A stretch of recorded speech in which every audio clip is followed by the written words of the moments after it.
Hello student, আজকে আমি তোমাদেরকে upper primary child development and পেডাগোজির প্র্যাকটিস সেট 18 নাম্বার করাবো। চলো তাহলে প্র্যাকটিস সেটটি শুরু করি। দেখো 1 নাম্বার কোশ্চেনে কি বলেছে, আচরণ বিশ্লেষণে ওয়াটসন কোন পদ্ধতির বিরোধিতা করেছেন? এটা সঠিক উত্তর হয়ে যাবে অপশন সি, অন্তদর্শন। 2 নাম্বার কোশ্চেন দেখো, নিচের কোনটি বিকাশ সম্পর্কীয় পূর্বাভাসের তাৎপর্যহীন? এটার সঠিক উত্তর হয়ে যাবে এখানে অপশন ডি, কোনোটিই নয়। 3 নাম্বার কোশ্চেন দেখো কি আছে, নিচের কোনটি সঠিক?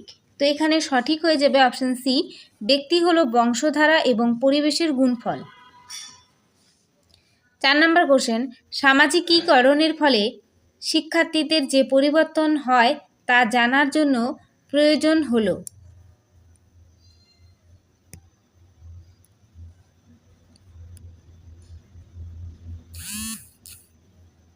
তো এটা সঠিক উত্তর হয়ে যাবে এখানে অপশন এ, শিক্ষার্থীদের মধ্যে পারস্পরিক সম্পর্ক বোঝা। পরে কোশ্চেন দেখো 5 নাম্বার, কোহলবার্গের নৈতিক বিকাশের কোন স্তরে ব্যক্তির বিবেক দ্বারা নৈতিক আচরণ নির্ধারিত হয়? তো এটা সঠিক উত্তর হয়ে যাবে এখানে অপশন ডি, ষষ্ঠ স্তর। পরে কোশ্চেন দেখো 6 নাম্বারে কি আছে, সঠিক উত্তরটি চিহ্নিত করো। প্রগতিবাদী শিক্ষা দর্শনের আন্দোলনে পথিকৃৎ হলেন। তো এটা সঠিক উত্তর হয়ে যাবে এখানে option A, John Dewey. 7 number question দেখো, একজন শিক্ষক শিক্ষার্থীদের সাধারণ ক্ষমতা, দলগত ক্ষমতা এবং বিশেষ ক্ষমতাকে সক্রিয় করতে সচেষ্ট হবেন। Option C. 8 নাম্বার কোশ্চেন, লিঙ্গগত পার্থক্য শিক্ষার্থীর। তো এটা সঠিক উত্তর হয়ে যাবে এখানে অপশন এ, বৃদ্ধির ক্ষেত্রে প্রভাব বিস্তার করে। 9 নাম্বার কোশ্চেন, শিক্ষাগত পারদর্শিতার পার্থক্যের কারণ হলো। তো এটা সঠিক উত্তর হয়ে যাবে এখানে অপশন ডি, উপরের সবগুলি, বুদ্ধি, প্রবণতা, পাঠ্যাভ্যাস। তারপরে কোশ্চেন 10 নাম্বার, শিখনের অ্যাসেসমেন্ট প্রয়োজন হয়। তো এটা সঠিক উত্তর হয়ে যাবে এখানে অপশন বি, সমষ্টিগত মূল্যায়ন অধিক ব্যবহৃত হয়। 11 নম্বর কোশ্চেন দেখো, নিম্নের কোনটিতে বধির শিশু সাধারণ শিশু অপেক্ষা সবচেয়ে অধিক পিছিয়ে থাকে? তো এটা সঠিক উত্তর হয়ে যাবে এখানে অপশন ডি, ভাষার বিকাশে। তারপরে কোশ্চেন দেখো 12 নাম্বার, দৃষ্টি প্রতিবন্ধীরা পঠনের জন্য কোন ইন্দ্রিয় ব্যবহার করে? তো এটা সঠিক উত্তর হয়ে যাবে অপশন সি, স্পর্শ ইন্দ্রিয়।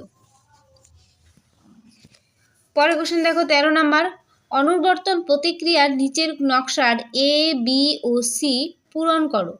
দেখো নকশাটা ভালো করে দেখে নাও। তো এটা সঠিক উত্তর হয়ে যাবে অপশন এ স্বাভাবিক প্রতিক্রিয়া, বি হচ্ছে কৃত্রিম প্রতিক্রিয়া, সি হচ্ছে স্বাভাবিক প্রতিক্রিয়া।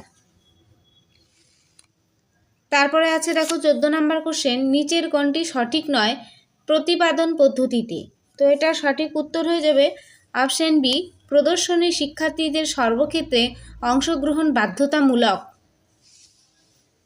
15 নম্বর কোশ্চেন, লিখন শিখনে ত্রুটি সংশোধনের ক্ষেত্রে শিক্ষকের করণীয়গুলি কি? তো এটা সঠিক উত্তর হয়ে যাবে এখানে অপশন ডি, ওপরের সবগুলি। লিখনে ব্যবহৃত পেশিগুলিকে শক্তিশালী করা, শিক্ষক শিক্ষার্থীদের বালিতে বা মাটিতে লেখা অনুশীলনে উৎসাহ দিতে পারেন, প্রতিটি অক্ষরের সঠিক আকারগুলি সম্পর্কে শিক্ষার্থীকে নির্দেশনা দেবেন, লিখনের অনুশীলনে গুরুত্ব এবং সময় দিতে হবে এবং লাইন টানা কাগজ ব্যবহারে পরামর্শ দেবেন, ওপরের সবগুলি।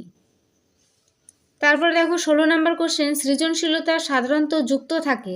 তো এটা সঠিক উত্তর হয়ে যাবে এখানে অপশন বি, অপসারী চিন্তন। 17 নম্বর কোশ্চেন দেখো, নিচের কোনটিতে শিক্ষার্থীকে উৎসাহিত করা হবে না? তো এটা সঠিক উত্তর হয়ে যাবে অপশন বি, শিক্ষক যে ধরনের প্রশ্ন জিজ্ঞাসা করতে পারে সেই সব প্রশ্নের উত্তর মুখস্থ করা। 18 নম্বর কোশ্চেন, শিক্ষার্থী যখন নিজেকে কোনো কাজে ক্ষমতার অভাব আছে বলে মনে করবে তখন শিক্ষকের কর্তব্য হলো। তো এটা সঠিক উত্তর হয়ে যাবে অপশন ডি, ওপরে সবগুলি হবে এখানে। তারপরে দেখো 19 নম্বর কোশ্চেন, শিক্ষণ প্রক্রিয়া সম্পন্ন হয় প্রধানত শ্রেণীকক্ষে। Option A. তারপরে কোশ্চেন 20 নম্বর, প্রতিভাবানদের সমস্যার সমাধানে কোনটি ব্যবহৃত হয়? ব্যবহৃত হয় বিশ্লেষণ, অপশন এ। তারপর দেখো 21 নম্বরে কি বলেছে, একজন ছাত্র মেডিকেল কলেজে ভর্তি হওয়ার জন্য কঠোর পরিশ্রম করছে, এক্ষেত্রে শিক্ষার্থীর প্রেরণা হলো। এটা সঠিক উত্তর হয়ে যাবে অপশন এ, অভ্যন্তরীণ। 22 নম্বর কোশ্চেন, শ্রেণীকক্ষে প্রশ্ন করার মাধ্যমে অপশন এ বিষয়বস্তুকে প্রাঞ্জল করা হয়। তারপরে কোশ্চেন দেখো 23 নম্বরে কি বলেছে, তোমার শ্রেণীকক্ষে কোনো শিশু তার নিজের ব্যর্থতার দায় সর্বদা অন্য কোনো শিশুর উপর চাপিয়ে দেয়, সে কোন ধরনের প্রতিরক্ষণ কৌশল ব্যবহার করে? তো এটার সঠিক উত্তর হবে অবদমন, অপশন সি। 24 নম্বর কোশ্চেন, নিম্নোক্ত ধারণাগুলির মধ্যে কোনটি পিয়াজের জ্ঞানমূলক বিকাশের তত্ত্বের সঙ্গে যুক্ত নয়? তো এটা সঠিক উত্তর হবে অ্যাসোসিয়েশন, অপশন সি। তারপরে কোশ্চেন দেখো 25 নম্বর, নিচের কোনটি পরীক্ষামূলক পদ্ধতির ত্রুটি নয়? পরীক্ষামূলক পদ্ধতির ত্রুটি নয় এখানে অপশন সি, যার উপর পরীক্ষা করা হচ্ছে তার মানসিক অবস্থা সম্পর্কে সঠিক তথ্য সংগ্রহ করা। তারপরে দেখো 26 নম্বর কোশ্চেন, শিক্ষার্থীদের ওপর শিক্ষকের কঠোর আচরণ শিক্ষার্থীর বিকাশে নিম্নোক্তভাবে নেতিবাচক প্রভাব ফেলে। তো এটা সঠিক উত্তর হবে শিক্ষার্থীর সুসংহত ব্যক্তিত্ব বিকাশে অন্তরায় হয়। তারপরে কোশ্চেন, সব ধরনের শিক্ষামূলক প্রচেষ্টার মধ্যে আছে বংশধারা ও পরিবেশের মধ্যে মিথস্ক্রিয়া, অপশন সি হবে সঠিক উত্তর। তারপরে দেখো 28 নম্বর কোশ্চেন, শিক্ষাক্ষেত্রে সমাজ নির্মিতিবাদ ধারণা যারা প্রয়োগ করেছেন তাদের মতে উল্লেখযোগ্য হলো। তো এটার সঠিক উত্তর হবে অপশন সি 2 নাম্বার ব্রুনার আর 3 নাম্বার হচ্ছে ভাইগটস্কি। নেক্সট 29 নম্বর কোশ্চেন, নিচের কোনটি সঠিক নয়? এখানে সঠিক নয় হবে অপশন ডি, শিশুকেন্দ্রিক শিক্ষা পুরস্কার ও শাস্তির মাধ্যমে শৃঙ্খলা নিয়ন্ত্রণের পক্ষপাতী। তারপর দেখো লাস্ট কোশ্চেন 30 নাম্বার, নিচের কোনটি সঠিক নয়? এখানে সঠিক নয় হবে অপশন এ, শিক্ষাক্ষেত্রে বুদ্ধাঙ্কের অপব্যবহার হওয়া সম্ভব নয়। তো আজকের প্র্যাকটিস সেটটি এই পর্যন্তই। কেমন লাগলো অবশ্যই কমেন্টে জানাবে।